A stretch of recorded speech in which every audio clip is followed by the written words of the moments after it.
This is a quick part two follow-up video to the previous video I did about Muhammad Ali, Piers Morgan, and the things that have been said about Ali in the media.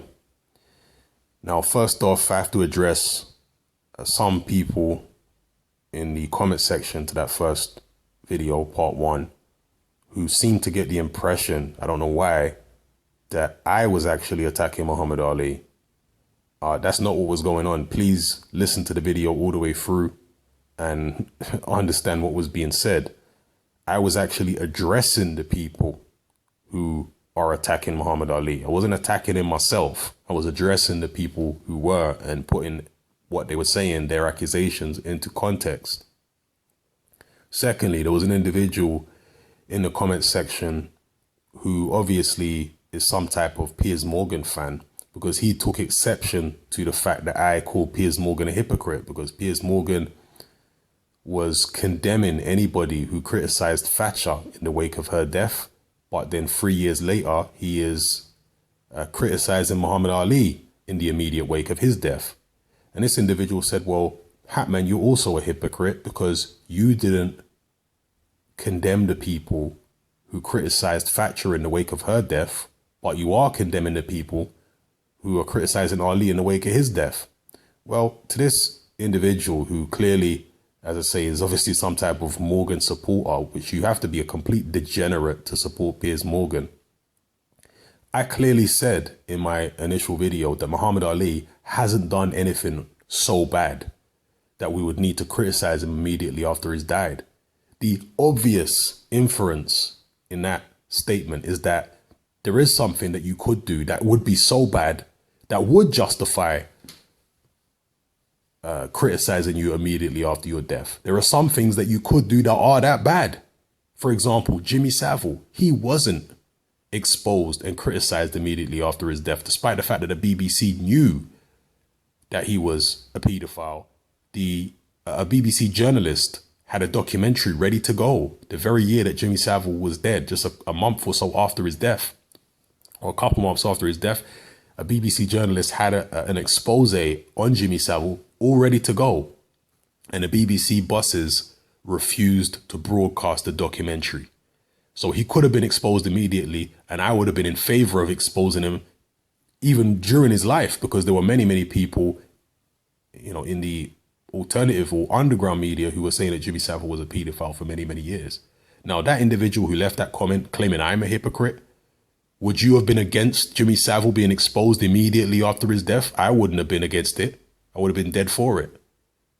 Yeah, because Jimmy Savile's crimes were so severe. What are we waiting for? Let's expose him now. And the same goes for Margaret Thatcher. And that is clearly the inference that I made in the video. It's unfortunate that you're not bright enough to be able to decipher that for yourself. Clearly, I was saying that Thatcher has done terrible things, ruined people's lives. So for people to criticize her straight away after her death, I've got no problem with it at all. In fact, I was doing it myself. I'm no fan of George Galloway, but George Galloway was on the BBC shortly after Thatcher died, and he was extremely critical of Thatcher. And the BBC said to him, I mean, how ironic is this? The BBC, who protected Jimmy Savile and didn't expose him as soon as he died, they were saying that George Galloway was being insensitive by criticizing Thatcher the way that he was in the wake of her death. And George Galloway turned around and said that Margaret Thatcher destroyed so many people's lives, drove people to suicide, made people homeless, and she showed no remorse for it during her political career or during any time of her life.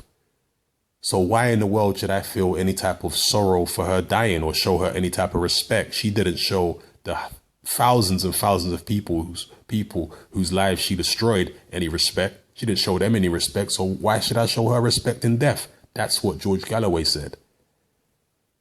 Okay, so many people felt that way about Thatcher because she did do so much damage to people's lives. Muhammad Ali has never done even close to that level of damage in the world. So again, just to put it through your not so intelligent head, when somebody has done something extremely bad, I am all in favor of talking about it immediately after they die. Or when they're still alive, I've got no problem with it. But when somebody's done something that's really not that bad, it's not on that kind of level, let's at least leave some time to let the family grieve. If it's just, you know, a few off comments and some womanizing. I mean, it's hardly the crime of the century, is it? It's hardly destroying thousands of people's lives, is it? No. So it's very different.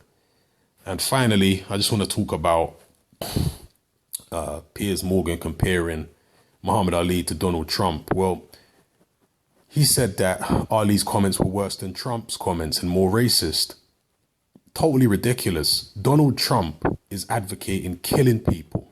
He's advocating going over there to the Middle East for more killing.